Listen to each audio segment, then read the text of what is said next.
Hello बच्चों, ज्ञान की नगरी काशी से मेट जी ट्यूटोरियल्स का प्रणाम।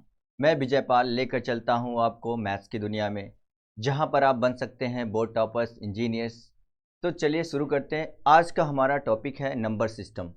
जैसा कि हमने लेक्चर 1 और लेक्चर 2 में बताया था आपको कि कैसे किसी इरेशनल नंबर को नंबर लाइन पे रिप्रेजेंट करते हैं, कैसे रेशनल नंबर को नंबर लाइन पे रिप्रेजेंट करते हैं, और किसी भी डेसिमल एक्सपेंशन वाले फॉर्म को कैसे पी बाई क्यू के फॉर्म में चेंज करते हैं।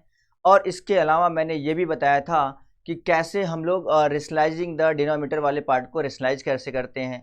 ये इसके बाद और भी बताया था आपको कि कैसे किसी भी दो नंबर के बीच इरेशनल नंबर को और रेशनल नंबर को इंसर्ट करते हैं, और how can you find the rational number between two numbers, how can you find the irrational number between two numbers. ये सारा डिस्कशन हो चुका था। अब उसके बाद आज हम लोग डिस्कस करेंगे कि लॉ ऑफ एक्सपोनेंट के बारे में, कि लॉ ऑफ एक्सपोनेंट पर बहुत सारे क्वेश्चन पूछे जाते हैं एग्जाम में। तो चलिए शुरू करते हैं लॉ ऑफ एक्सपोनेंट के बारे में।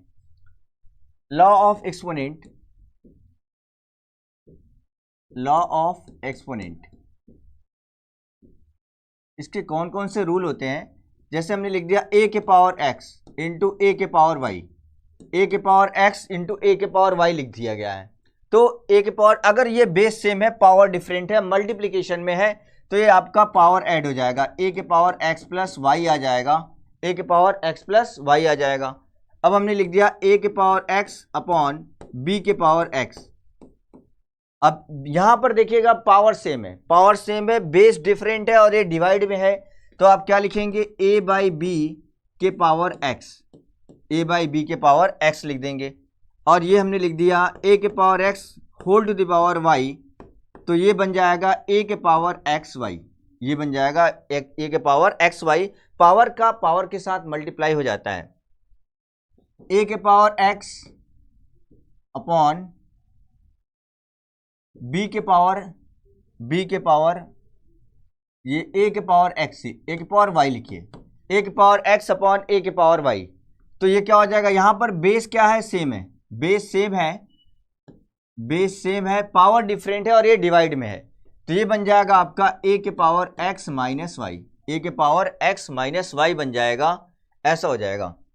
अब हमने लिख दिया a के पावर x इंटू बी के पावर x, ए के पावर x इंटू बी के पावर x। यहां पर देखिएगा बेस डिफरेंट है, पावर सेम है और मल्टीप्लीकेशन में है, तो ये बन जाएगा आपका ए बी के पावर x। क्या बन जाएगा, ए बी के पावर x, ऐसा हो जाएगा।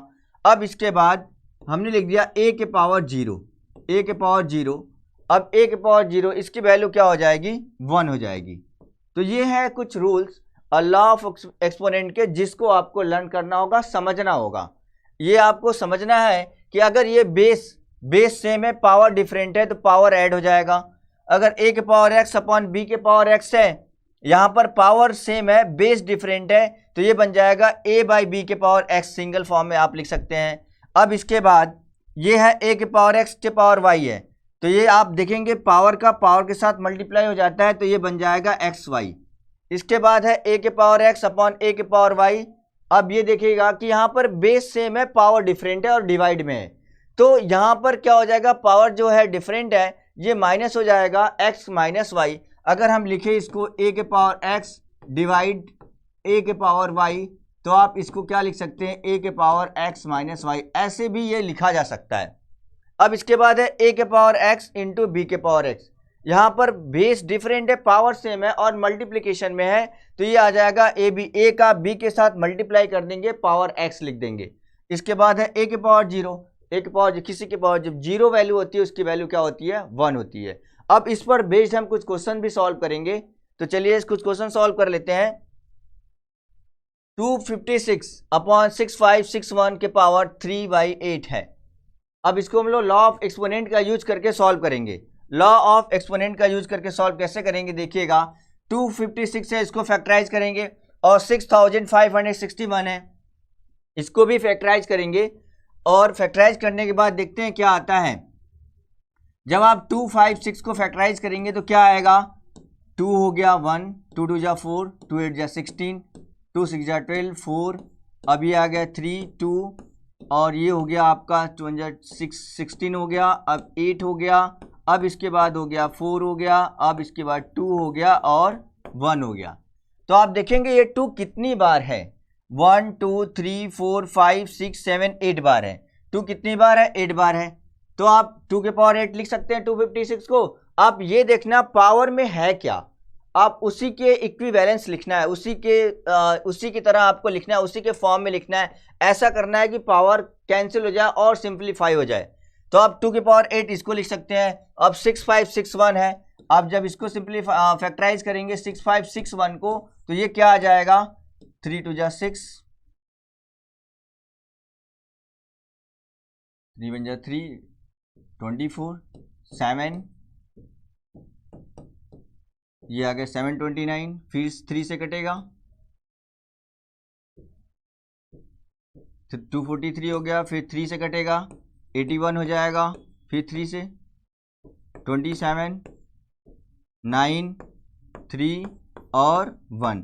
अब आप देखेंगे कि ये 3 कितनी बार है, 1 2 3 4 5 6 7 8, ये भी कितनी बार है, 8 बार है। तो आप इसको लिख सकते हैं 2/3 के पावर 8, क्या लिख सकते हैं, ऐसा कि नहीं।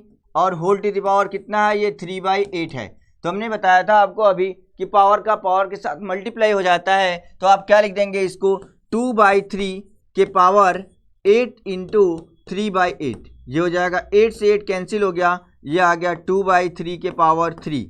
जब आप 2 का मल्टीप्लाई 3 टाइम्स करेंगे तो ये कितना आ जाएगा, 8 आ जाएगा, और 3 का मल्टीप्लाई 3 बार करेंगे तो ये आ जाएगा 27। इस तरीके से आपका आंसर आ गया 8/27।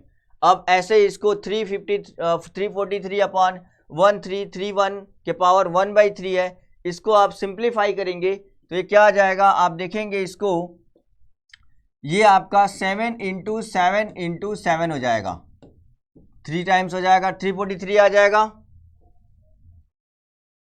इसके बाद है ये 1331 है, इसको आप 11 इंटू 11 इंटू 11 लिख सकते हैं के पावर 1/3। आप देखेंगे 7 भी 3 टाइम्स है और 11 भी 3 टाइम्स है, तो आप क्या लिखेंगे, 7/11 के पावर 3 इंटू 1/3, 3 से 3 कैंसिल हो गया, ये आपका आंसर आ गया 7/11। क्या आ गया, 7/11 आ गया। तो आपको ये समझना है कि जितना ज़्यादा से ज़्यादा आप सिंप्लीफाई कर सकते हैं, पावर का ध्यान रखना है कि कौन सा नंबर कितने बार आ रहा है, ये ध्यान रखना है। तो 7 3 बार आ रहा है, 11 3 बार आ रहा है, 7/11 के पावर 3 हमने लिख दिया, 3 से 3 कैंसिल हो गया, ये आ गया आपका 7/11। अब इसके बाद नेक्स्ट क्वेश्चन है, इसको सिंप्लीफाई करना है। स्क्वायर रूट के अंदर है, रूट के अंदर ये 4 है, ये रूट के अंदर है 3 है, और 2 के पावर 2 है। तो इसको क्या लिखेंगे आप इसको लिखेंगे 4, ये है 2 के पावर 2, और जो ये 3 है ये क्या बन जाएगा, 1/3 हो जाएगा, 1/3 हो जाएगा। जैसे कोई भी क्यूब रूट के अंदर अगर 8 लिखा है तो इसको आप 8 के पावर 1/3 लिख सकते हैं। क्या लिख सकते हैं, 8 के पावर 1/3। ऐसे क्यूब रूट के अंदर या स्क्वायर रूट के अंदर 6 लिखा है तो आप इसको लिख सकते हैं 6 के पावर 1/2। ऐसे ही यहाँ पर क्या लिखा है, 3 लिखा था तो हमने क्या लिख दिया, हमने ये लिख दिया 2 के पावर 2 होल के पावर 1/3। अब ये देखिएगा, ये बन जाएगा 4 रूट में 2 के पावर का पावर के साथ मल्टीप्लाई हो जाएगा, ये आ जाएगा 2/3। अब इसके बाद 2 के पावर 2/3 होल के पावर, ये जो 4 है ये बन जाएगा 1/4। अब पावर का पावर के साथ मल्टीप्लाई हो जाता है तो मल्टीप्लाई कर लेते हैं, 2 के पावर 2/3 इंटू 1/4, 2 2 जा 4, क्या आ गया आपका, 2 के पावर 1/6 आ गया, 2 के पावर 1/6 आंसर आ गया हमारा 2 के पावर 1/6। अब इसके बाद ये सॉल्व करते हैं, जो है क्यूब रूट ऑफ 2, रूट में है 2 वैल्यू है, और ये 12 है, रूट में 32 है।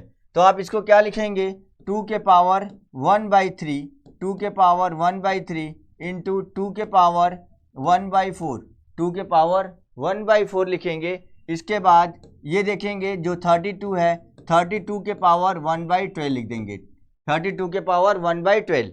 अब इसके बाद 2 के पावर 1/3 और 2 के पावर 1/4, अगर बेस सेम हो तो पावर ऐड हो जाता है, तो ये हो जाएगा 2 के पावर 1/3 प्लस 1/4 इंटू 32 को आप फैक्टराइज करेंगे तो कितना लिखेंगे, 2 के पावर 5, 2 के पावर 5 लिख देंगे, 2 के पावर 5 1/12 हो जाएगा, अब इसके बाद ये बन जाएगा 2 के पावर 4 3 जा 12, 12 हो गया एलसीएम, और 4 + 3 हो गया, 4 + 3। अब ये क्या बन जाएगा, इंटू 2 के पावर 5/12, 5/12।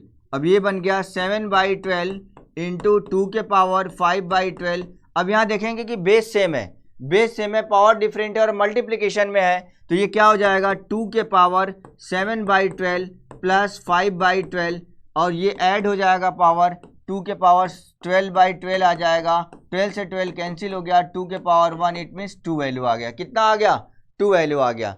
तो इस तरीके से हम लोग सिंप्लीफाई, आप इसको इतना समझना है कि आप जितना ज़्यादा से ज़्यादा सिंप्लीफाई कर सकते हैं उतना ज़्यादा करेंगे। आई होप सभी को ये समझ आया होगा। और आज का वीडियो, आज का जो लेक्चर था, इसमें मैंने जो क्वेश्चन कराया था आपको समझ आया होगा अच्छी तरीके से। और thank you so much everyone.